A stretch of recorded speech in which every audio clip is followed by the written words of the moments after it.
Hey, this is C&D Channel. I'm Chris. This is MMA for you. I'm going to be doing my predictions for Bellator 129, Bradley versus Neer, which happens on October 17th. Overall, not a great card. I mean, the biggest problem would be that you got a lot of just guys that are barely mid-level UFC. A lot of these guys are mid to lower UFC guys. Or like mid to lower Strikeforce guys. Vedepo, Josh Neer, Paul Bradley, Houston Alexander. They all fought in the UFC with mixed success. You know, Neer probably had the most success. James Terry and Virgil Zwicker, they fought in Strikeforce with mixed success. The prelims aren't that great, to be perfectly honest with you.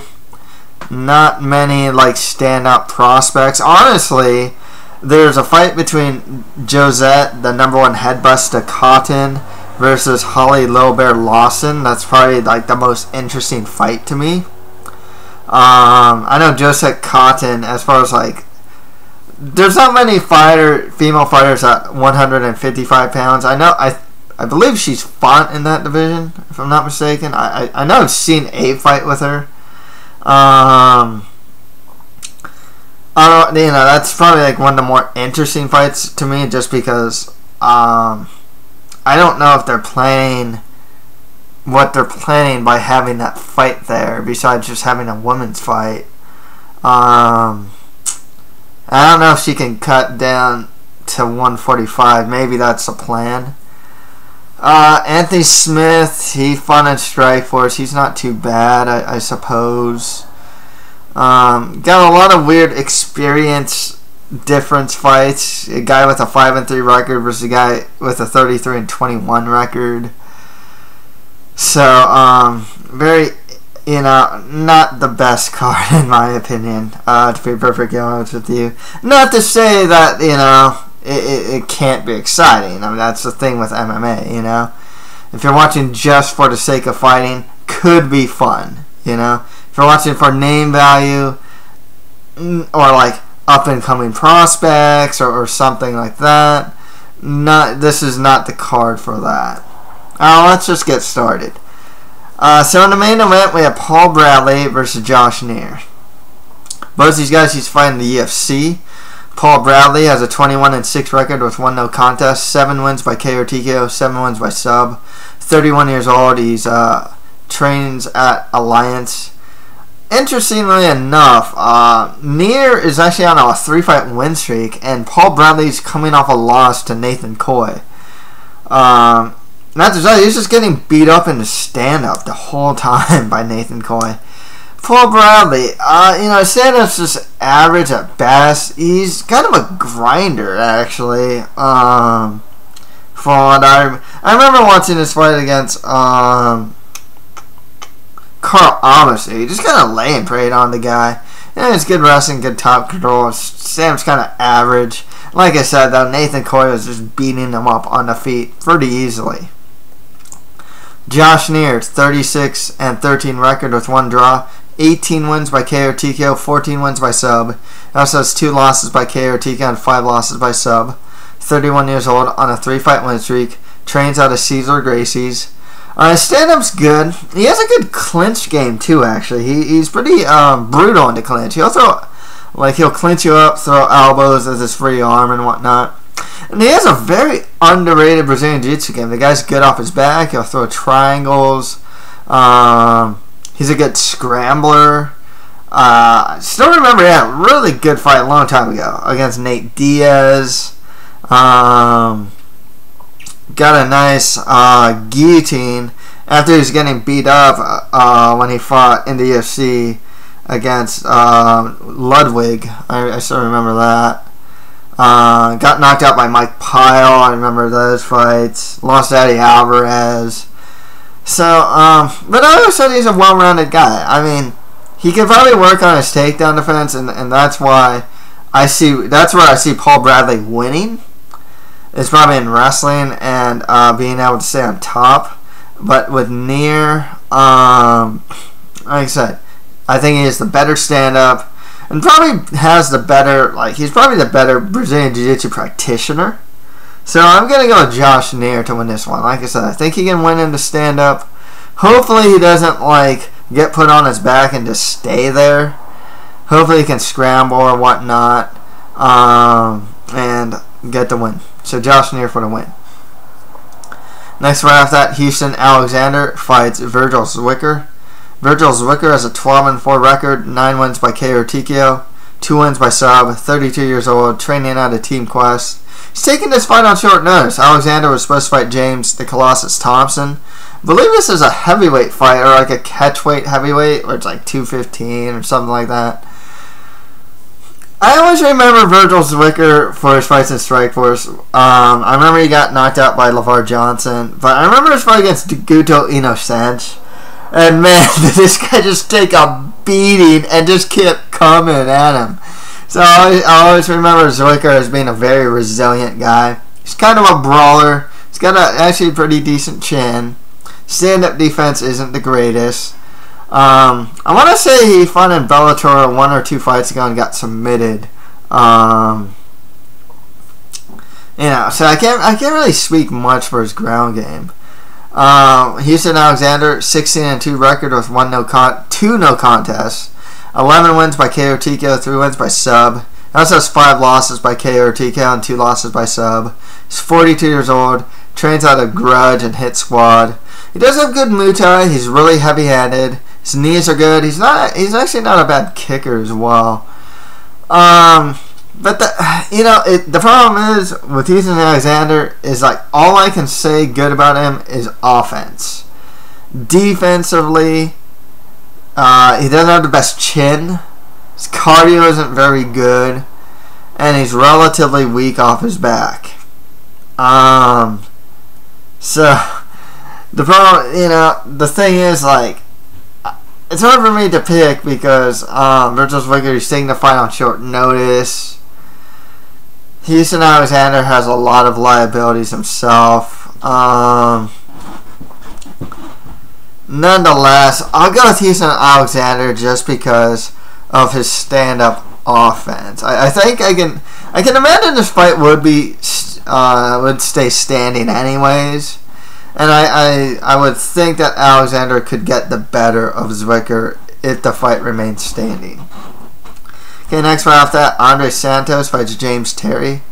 Andre Santos, 36-9 record, 5 wins by KO or TKO, 22 wins by sub. He also has 4 losses by KO or TKO and 3 losses by sub. He's on a 5-fight win streak. So I was watching some video of the guy. Watched 2 fights of his. I don't like what I saw from his stand-up at all. His offense, kind of something of a counter-punching brawler, I guess. He doesn't have, like, the greatest hands. He's just alright in the offense.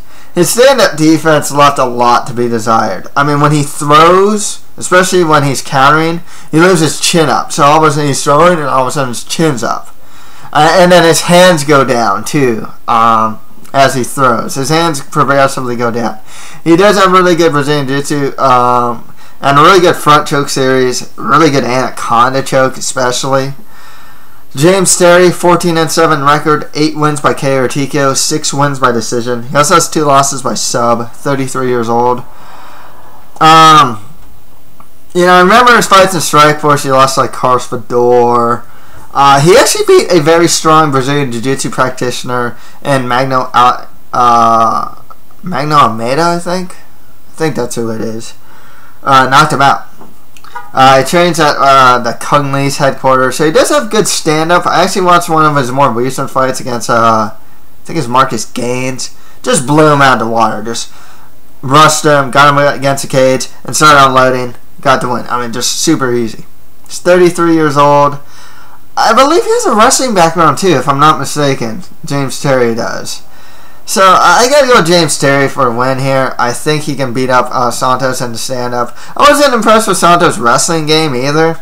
I think Terry will probably all defend the takedowns and beat him up on the feet. So James Terry for the win there.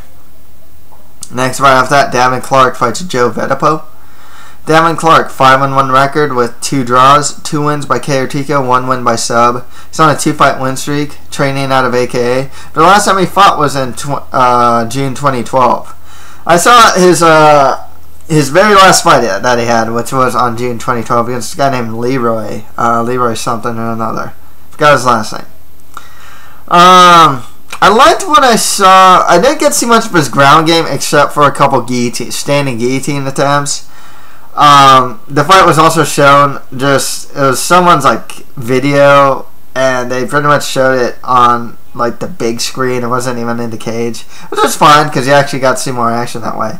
I liked his kickboxing. He ended up winning his fight with a head kick, but I was particularly impressed with his hands. I thought he had some pretty fast hands. Dropped the opponent, Leroy, mid-fight, and then ended the fight at the end with a head kick. This was in the first round.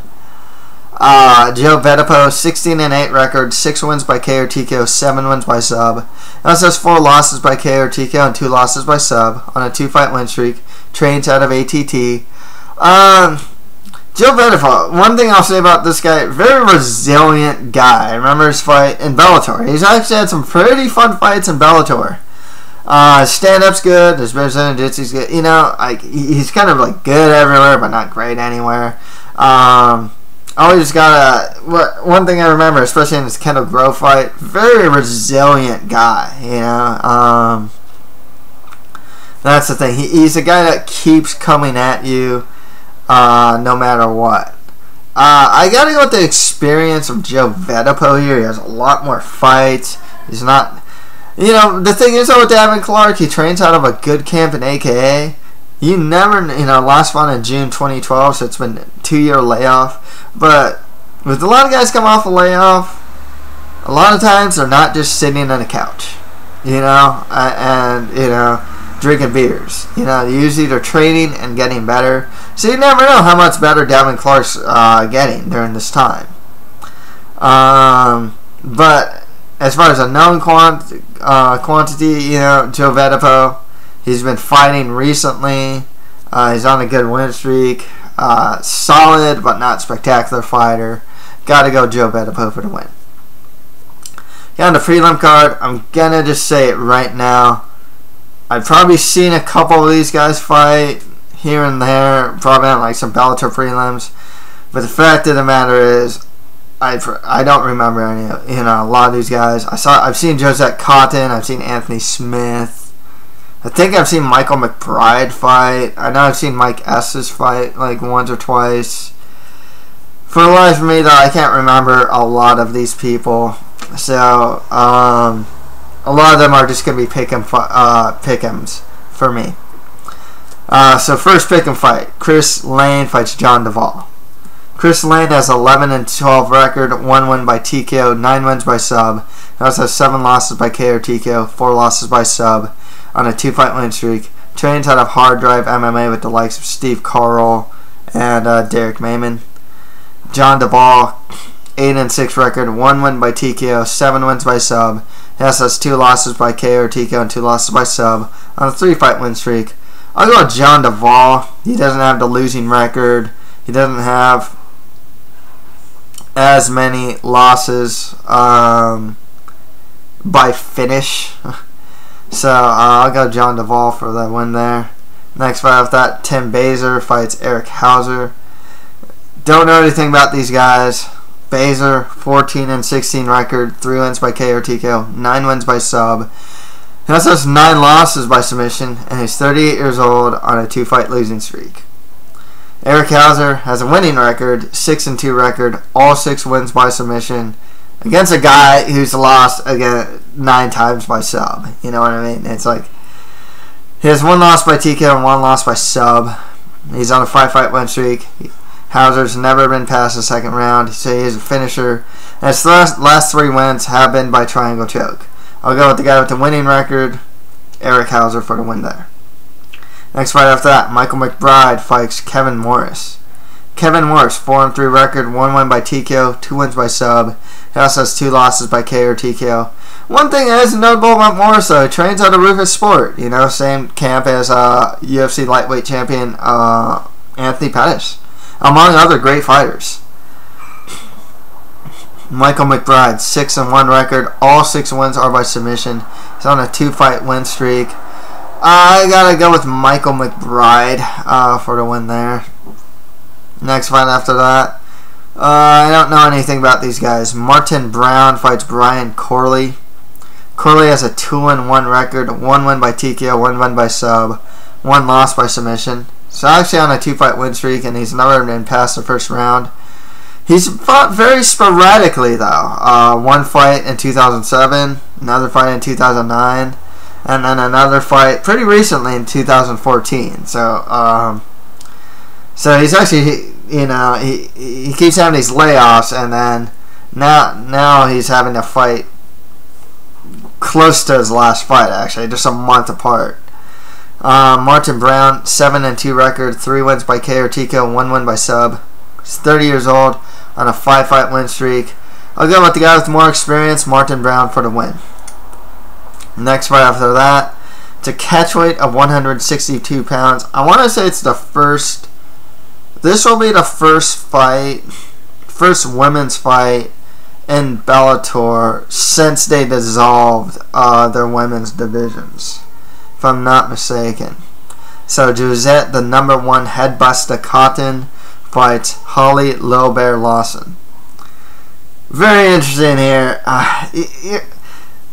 The thing with this card too is you're getting like these on paper, like just, I don't know anything about these guys, but just records alone, you get these weird like mismatches on record alone. So Holly Lawson has no pro or amateur MMA fights on record, and she's 36 years old. Jozette Cotton has a 4-0 undefeated record, 3 wins by KO or TKO, 1 win by decision. She's 26 years old. She's actually, I don't know what weight difference. If she goes to like 155, she could be. You can actually still consider Cotton a prospect. Gotta go Jozette Cotton for the win there.